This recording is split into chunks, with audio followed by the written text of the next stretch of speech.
Dear students, in the last two videos, I have explained, actually three videos are there, about accounting for amalgamation. I told you there are two types of accounting for amalgamation. One is pooling of interest method, another is purchase method. I have explained separately two methods, and these are all actually, according to accounting standard 14. You please remember, whenever there's accounting for amalgamation, remember accounting standard 14. Okay. In this video, I'll be discussing about the distinctions between these two methods. In side by side, you can make a format, 3 columns. Left hand side you write points of distinction, then you write pooling of interest method, and you write purchase method. So 3 columns are there. Extreme left, points of distinction. In the middle, pooling of interest method, and then write purchase method. My topic is distinction between pooling of interest method and purchase method of accounting. It will be very nice study, very beautiful, because you have separately learned what is pooling of interest, and here you have also learned what is purchase method. Let us see the difference between two. It will be helping you more to understand about the methods, and even there may be a question about what are the distinctions between these two methods. Maybe what are the methods of accounting for amalgamation, distinction between these methods, like that questions may be there. See, as I often tell you, that most important point is that you have to make your concept clear. Anything you study, make the concept clear, most important thing, and then you can do it yourself, because you are having a brain. That software will help you to do everything. Just from us, from the teachers, you make the concepts clear.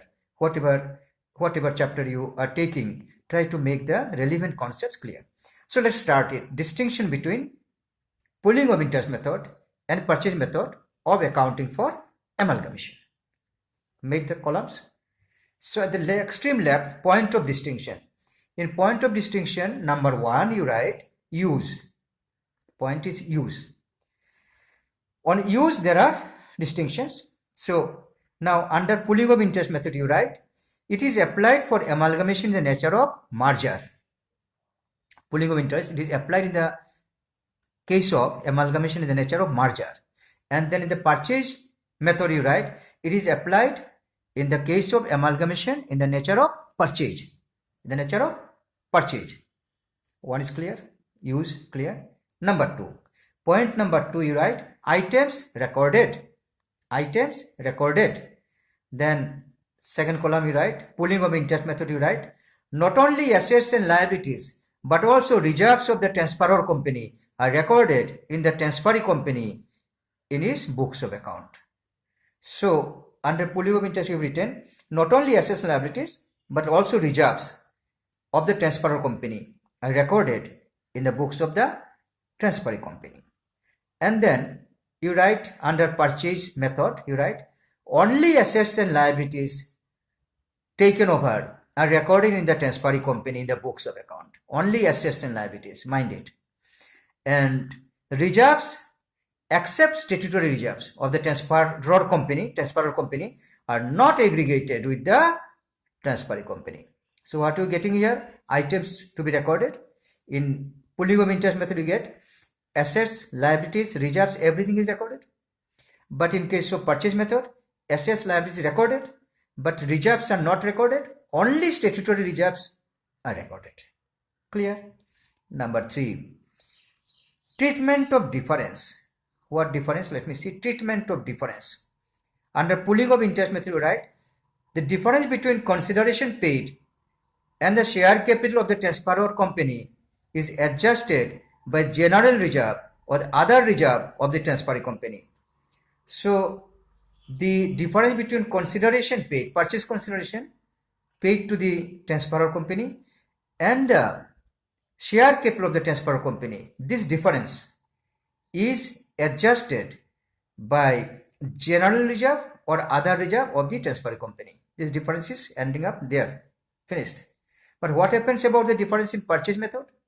You write in purchase method, third column, the difference between consideration paid and the net asset taken over is treated by the transferee company either as goodwill or capital reserve, as the case may be. I have explained earlier that the difference between purchase consideration and net asset received from the transferor company, this difference, if purchase consideration is more, difference is goodwill.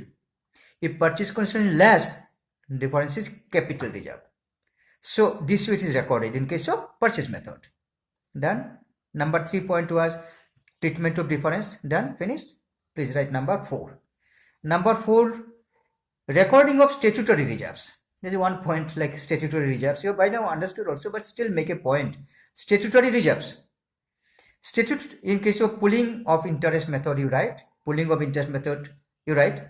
Statutory reserve is incorporated in the books of transferee company like all other reserves. Any other reserve.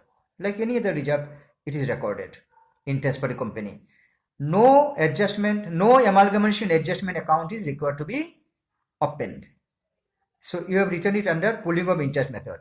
But in case of purchase method, what happens? See, statutory reserves of the transferee company will be incorporated by debiting amalgamation adjustment account and crediting statutory reserve account. So you have seen here, in case of pooling of interest method, statutory reserve is recorded, but no adjustment, no amalgamation adjustment account is to be opened. But in case of purchase method, statutory reserve is recorded, but it is recorded by debiting amalgamation adjustment account and crediting statutory reserve account. Number 4 is over. Please write number 5. Uniform set of policies, accounting policies. Please write the point. Uniform set of accounting policies. So under this point, in pooling of interest method, you please write, an uniform set of accounting policies should be adopted following the amalgamation. The effects of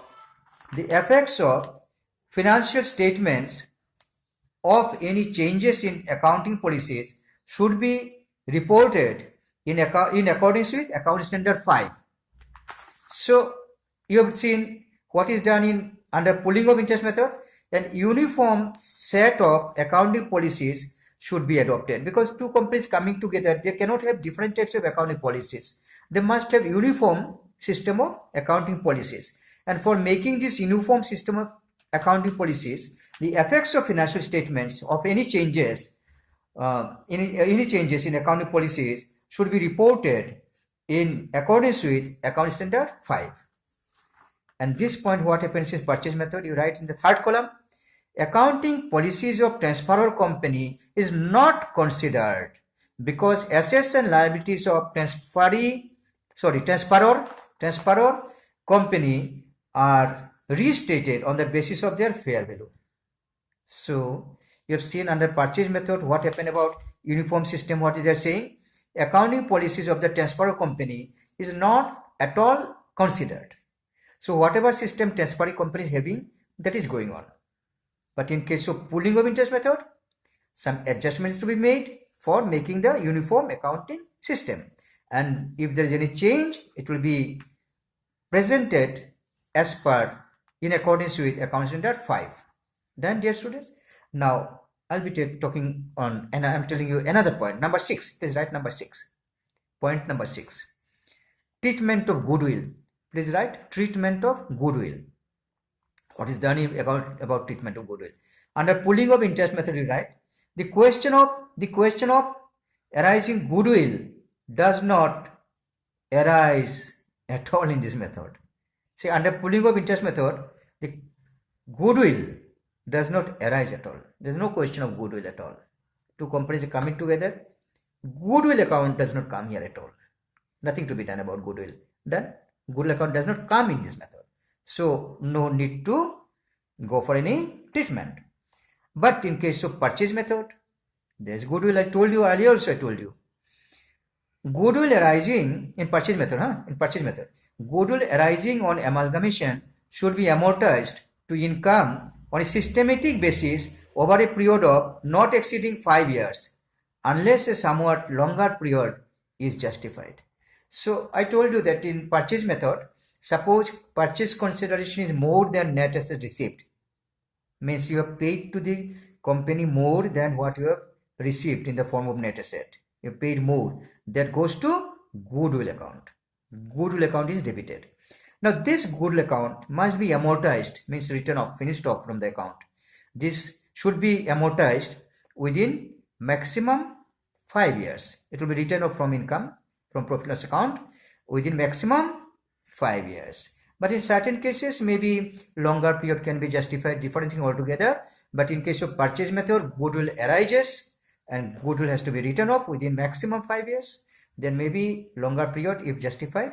So these are the distinctions between pooling of interest method of accounting for amalgamation and purchase method of accounting for amalgamation. Hope you have understood.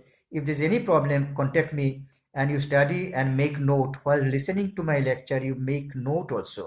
That will help you, and then verify these notes with your book. This will make you stronger and stronger, and concept will be totally clear to you. And by this I think we have come to the end of the theory classes. So very soon I'm coming to you with practical videos, practical classes, practical problems on amalgamation. You'll be liking it. But before that, you please finish up this theory papers, this theory item, theory chapters. Then only you shall enjoy the practical and everything will be clear to you. So till then, stay well, stay safe. All the best.